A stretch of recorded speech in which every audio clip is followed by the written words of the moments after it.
ఇంకొకటి గురుజీ, మనం పాలిటిక్స్కి వస్తే బ్రో సినిమాలో ఏదైతే ఒక క్యారెక్టర్ ఉందో దానికి సంబంధించి పవన్ కళ్యాణ్ ఫ్యాన్స్ కానీ పవన్ కళ్యాణ్ సంబరాల రాంబాబు అని పవన్ కళ్యాణ్ అన్నాడు అంబటి రాంబాబు గారిని. దానికి కౌంటర్గా ఈరోజు అంబటి రాంబాబు సంబరాల రాంబాబు అనే ఒక పాటతో దానికోసం ఒక పాట చేయించి ఈరోజు రాంబాబు గారు ఒక కౌంటర్ డ్యాన్స్, ఒక కౌంటర్ సాంగ్ వేశారు. దీని గురించి ఏం చెప్తారు? అంబటి రాంబాబు గారు అప్పుడు కూడా డ్యాన్స్ చేశాడు, అద్భుతంగా చేశారు. ఆయన అద్భుతంగా డ్యాన్స్ చేశాడు. ఆ డ్యాన్స్ చేసినటువంటి వీడియో మీద సెటైర్ వేశారు వాళ్ళు బ్రోలో. ఆ సెటైర్ వేయటం మీద ఆయన కొంచెం విరుచుకుపడ్డాడు. డైలీ ప్రతిరోజు ప్రెస్ మీట్ పెట్టి దాన్ని ప్రస్తావించాడు. ఆయన దానికి పబ్లిసిటీ ఇచ్చారు. ఒక రకంగా దానికి పబ్లిసిటీ చేసేటువంటి బాధ్యత కూడా భుజాన్ని వేసుకున్నాడు అంబటి రాంబాబు గారు. ఆయన చాలా ఫిట్గా ఉంటాడు, డ్యాన్స్ చేయగలడు. నిజానికి ఆయన కొంచెం ప్రయత్నం చేస్తుంటే సినిమాల్లో నటించేటువంటి పరిస్థితి ఉంది ఆయనకి. మంచి నటుడు, అలాగే మంచి ఎక్స్ప్రెసివ్గా డైలాగ్ చెప్పగలడు ఆయన. ఈ లక్షణాలన్నీ ఉన్నాయి తనకి. కాబట్టి వీటిని పొలిటికల్ ఏరియాలో వాడుతున్నాడు ఆయన. ఓకే, నిజానికి ఆయన కళారంగంలోకి వెళ్ళొచ్చు. ఆయనకి కళారంగానికి సంబంధించిన పరిచయాలు కూడా తక్కువేం లేవు. ఆ ఏరియాలో కూడా ఆయన రిలేషన్స్ ఉన్నాయి. ఆయన కేబుల్ ఆపరేటర్గా ఉన్నాడు ఒక జిల్లాకి. రకరకాల వ్యాపారాలు చేస్తున్నాడు ఇప్పటికీ. కాబట్టి రాంబాబు గారు ప్రతి పండక్కి ఇలాంటి ఒక కళాత్మక రూపకాన్ని ఇవ్వటం ప్రజలకి, అంటే తనలో ఒక కళాకారుడు ఉన్నాడు. ఆ కళాకారుడు నిద్రపోనివ్వడు. ఆయన నిద్రపోనివ్వక ఏదో ఒక యాక్టివిటీ చేయడం ద్వారా పబ్లిక్లోకి కళాకారుడిగా ఆయన ప్రొజెక్ట్ అయ్యేటువంటి ప్రయత్నం చేస్తాడు. ఆ ప్రయత్నంలో భాగంగానే ఆ రోజు డ్యాన్స్ కానీ ఈ రోజు డ్యాన్స్ కానీ చూడాలి. ఓకే, ఇది ఎవరినో ఇబ్బంది పెట్టడానికో లేకపోతే అవతలాడిని రెడిక్యూల్ చేయటం కోసమో అపహాస్యం పాలు చేయటం కోసమో కాదు. తనలో ఉన్నటువంటి ఒక కళాకారుడిని ప్రపంచానికి పరిచయం చేయాలి అనేటువంటి తాపత్రయం మాత్రం ఉంది ఆయనకి.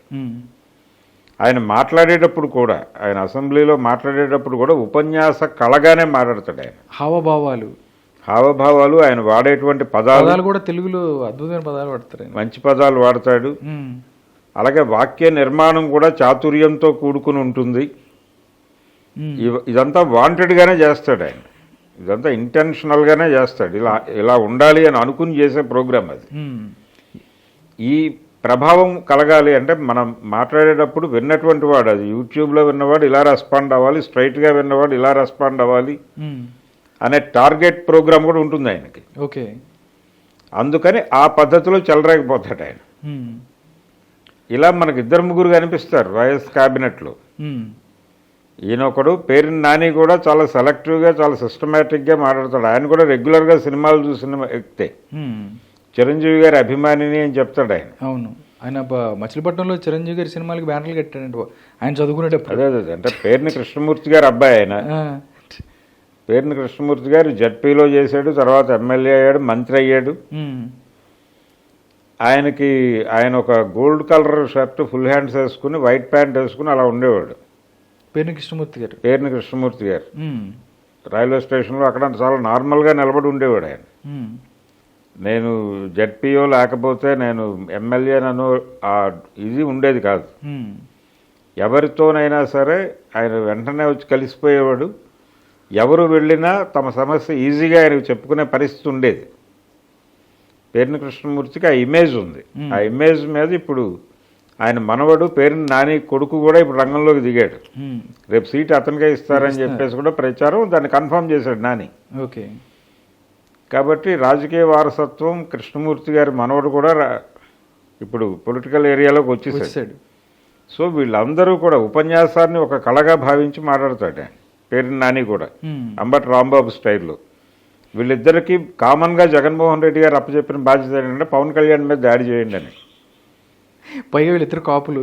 అదే కాపులు కాబట్టి అంటే ఎవరి గురించి ఎప్పుడు మాట్లాడాలి, ఇదంతా డిజైన్డ్ ప్రోగ్రామ్ వైఎస్ఆర్సీపీలో. ఓకే, ఆ డిజైన్డ్ ప్రోగ్రామ్ ప్రకారం ఇప్పుడు ఎందుకు నిన్నే హరిరామ్ జోగయ్య రాశాడు ఉత్తరం పవన్ కళ్యాణ్కి. ఒకవైపు ముద్రగడ కూల్ అవుతున్నాడు అన్న టైంలో ఇతను రైజ్ అవటం. ఇదంతా డిజైన్ ప్రకారం నడుస్తున్న స్క్రిప్ట్ ప్రకారం నడుస్తున్నటువంటి ప్రోగ్రామే. ఓకే. మీరు 2.5 ఏళ్ళు కనీసం ముఖ్యమంత్రి పదవి ఇవ్వమని అడగాలి, 40 సీట్లు అడగాలి, మీరు 20 సీట్లు ఏమిటి, ఇవన్నీ రాశాడు నిన్న ఆయన. హర్రామ్ జోగయ్య చేగొండి. ఈ స్కీమ్ వెనకాల వైఎస్ఆర్సీపీ ఉంది. ఓకే. ఈ పద్ధతిలో అంటే కాపు ఓటు అనేది కొంత కీలకంగానే ఉంది ఏపీలో అనే విషయాన్ని అయితే అర్థం చేయించగలుగుతున్నాడు జగన్మోహన్ రెడ్డి.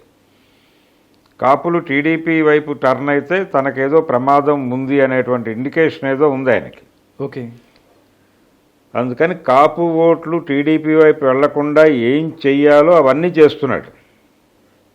ముద్రగడకి లైన్ వేయటం దగ్గర నుంచి, అలాగే చేగొండ హర్రామ్ జోగయ్యని ప్రయోగించడం దగ్గర నుంచి మనకు చాలా క్లియర్గానే కనిపిస్తుంది సీన్ అక్కడ.